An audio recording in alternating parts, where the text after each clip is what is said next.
Feel the difference. So who you really are is here. Who you really are is here. What would talking about what went wrong at some point in your life do to that relationship between you and your vortex? It would take you in the other direction, and it would make you feel confused, and it would make you feel uncomfortable, and it would make you feel blameful. And we know that sometimes it feels better to blame somebody else rather than feel guilty yourself, but none of that, all of that sucks. None of it is even close to who you really are and what you really want, you see. And so if we were interacting with your therapist or with any therapist who is guiding you in the direction of that, and they wanted to know, and we were standing in a place where we were not feeling as good as we wanted to feel, and they were to say, what's really bothering you? We might be willing to tell them what's bothering for the sake of shoring up what's over here, to give us a sort of jumping off place. But beyond 2 or 3 minutes of minor explanation, we just would not go there. And if anyone says to you, you're stuck, say to them, I'm not stuck, I'm in a tug of war. My inner being is pulling me this way and you're pulling me this way. My inner being is pulling me this way and you're pulling me that way. My inner being is pulling me this way and you're pulling me that way. And then you have the nerve to call me stuck. I'm not stuck, just let go. Let go. Therapist, let go. Family, let go. If there's somebody in your life and their life isn't going well, don't talk to them about what's not going well. That puts you on the other end of this, pulling them away from their inner being. Get over there in concert with who you know them to be and pull them in the direction. That's what influence is. That's what inspiration is. Pull them in the direction of who they really are. When someone complains to you about anything, just smile and say, I know, you're having a step one moment and you're getting clearer and clearer about what you want, aren't you? Good for you. This will pass. And leave it at that. And if they want to talk further, say, I don't think you want to go there with me because I tend to really dig into things and I'll only make this worse. I'll start telling you all the things like that have happened to me. And then before we know it, there'll be others gathered. We'll have a whole support group gathered here where we're all complaining about what's gone wrong. And none of that is going to get either one of us where we want to be. Stop complaints in the moment that you hear them. Smile when somebody complains to you. Smile and say, good for you. You're having a step one moment. And they'll say, what? And you say, well, you're just clarifying who you really are and what you really want, and that's not the way you're supposed to feel. And they'll say, what? And then say, I used to do that all the time, and now what I do, when I realize that I don't feel good, I just try to find something to make me feel better, and my life just gets better and better and better and better and better and better and better. Stop the tug of war and do what you know to do. Okay.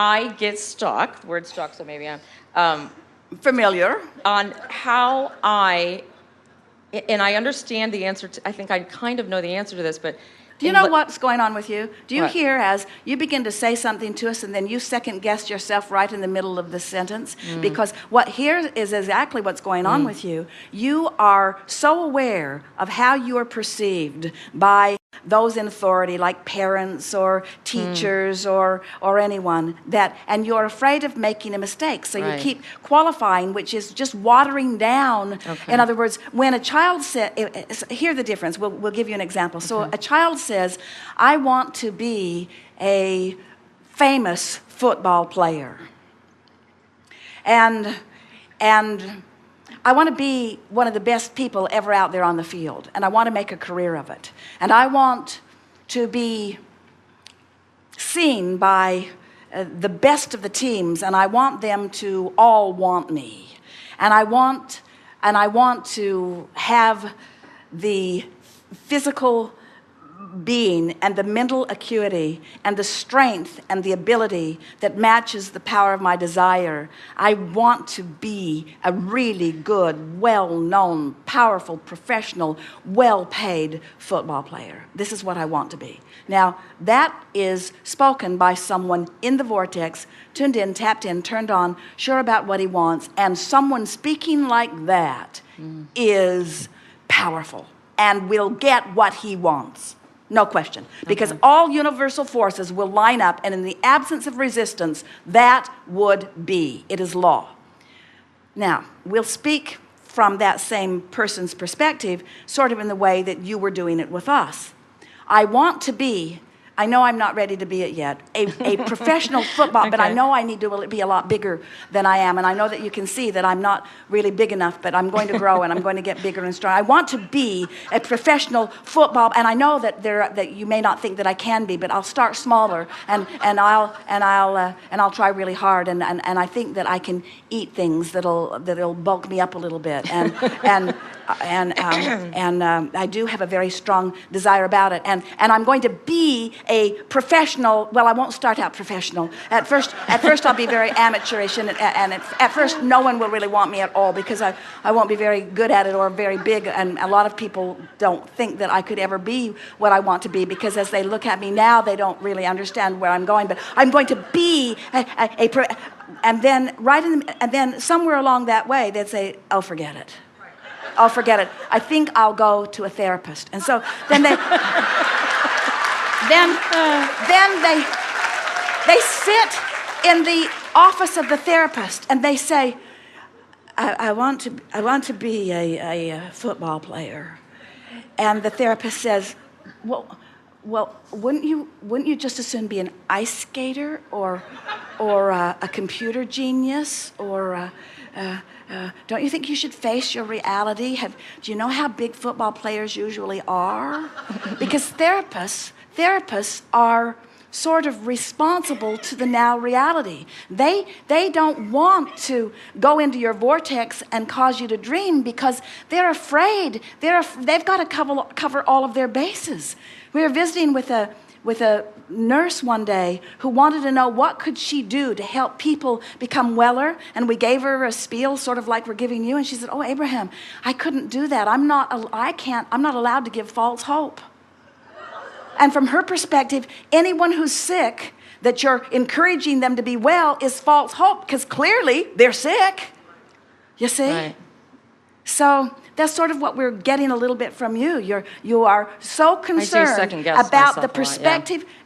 It's more than that. You're concerned Right. about the perspective and the reaction of others. And we want to sort of hammer you here. We so want you in the vortex where you belong, that we want you to leave this ship not giving a rip what anybody else thinks, including Abraham.